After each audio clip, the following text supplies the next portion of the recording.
Vibrator play by Sarah Ruhl.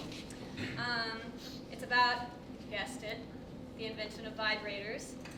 And yes, the vibrator actually was invented by a Victorian gynecologist to treat hysteria. Aside from that, this is also a play about love, passion, intimacy, women, and electricity. Mrs. Givings, a new wife and mother, grows increasingly curious and maybe even a little jealous of her husband, Dr. Givings' use of electricity to treat hysteria in their home. The peculiar sounds in the next room push Mrs. Givings to form relationships with the patients coming in and out of her home, such as Mrs. Daldry, who has been plagued with melancholic episodes, and Mr. Leonard Irving, whose stage represents this as well as the wall built to keep women out of science and out of medicine, and out of their own bodies and the right to understand them. This particular scene introduces the new and unusual patient, Leonard, whose presence allows Mrs. Givings to ask questions she's never asked before. I will like to give a content warning.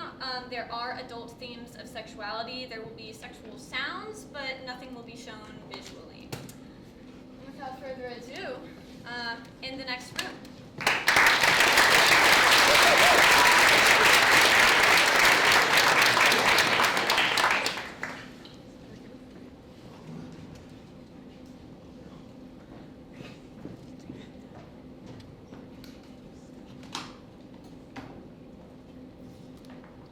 This.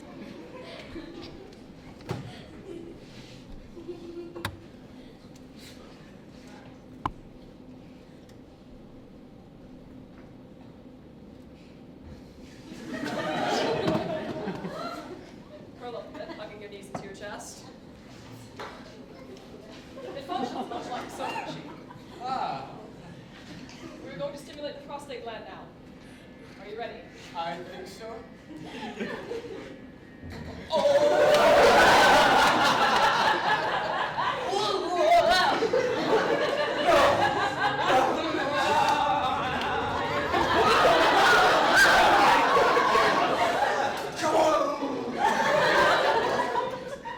Excellent.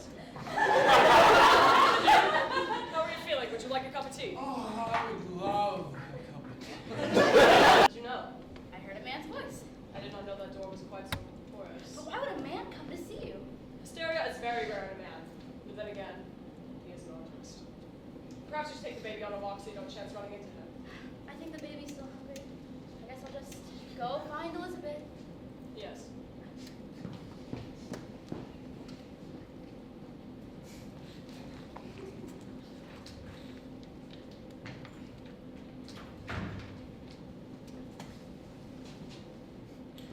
Thank you. Wow. Odd.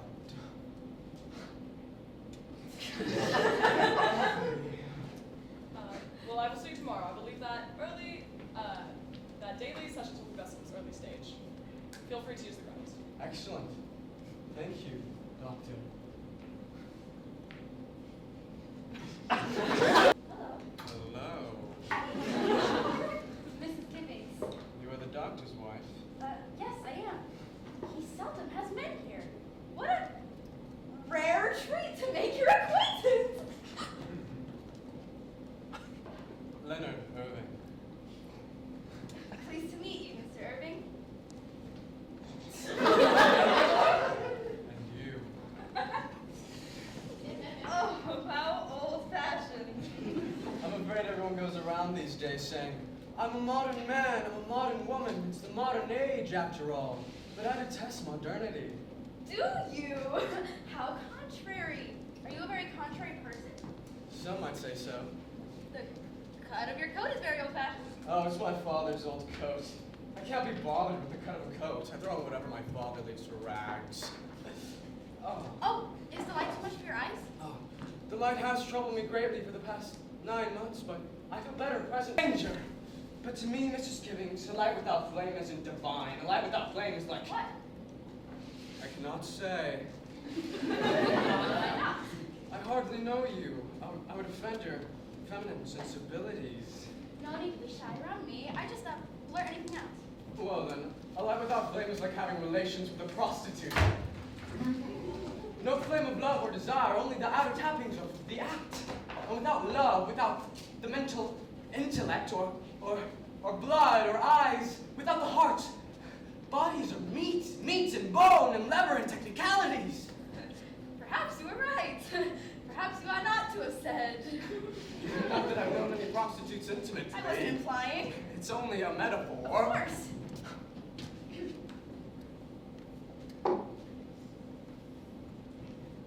I love this time of afternoon, when the world is becoming dark and you see outside your window lights in the neighboring windows coming on, and yet another comes on, and see!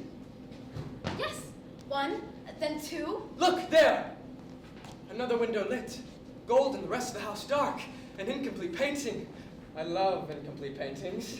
Why do painters always insist upon finishing paintings? It's unaccountable. Life is not life. And the ones Michelangelo never finished, do you know them? Ghosts of lines hovering in the background. Do you know Virgin and Child with the Angels? I never been to Italy. Oh, you must go! And upon arrival, you must go directly to see that painting. The incomplete lines of God. And they cannot be filled in because they would be too beautiful. They would shock the senses. And so they were almost there. Women or angels exchanging confidences, coming into being. A woman who is 2/3 done is nearer to God. A woman on the verge of no. Early? I think that I am early. I just made the acquaintance of Mr. Irving. Oh, pleased to meet you. You are in the dark. Oh, I must go! 1,000 paintings! That is to say, 1,000 apologies for my rudeness at leaving so suddenly. I now have 1,000 paintings to make! A bolt from the blue! I must order new canvas, several immediately! What an interesting young man. Yes, A painter.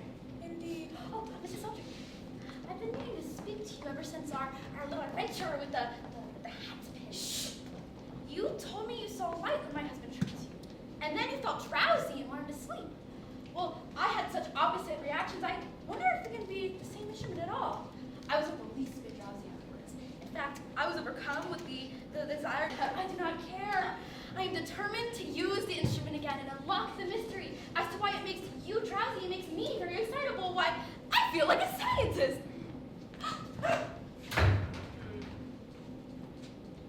Miss Daldry. Catherine, we're ready for you in the next room.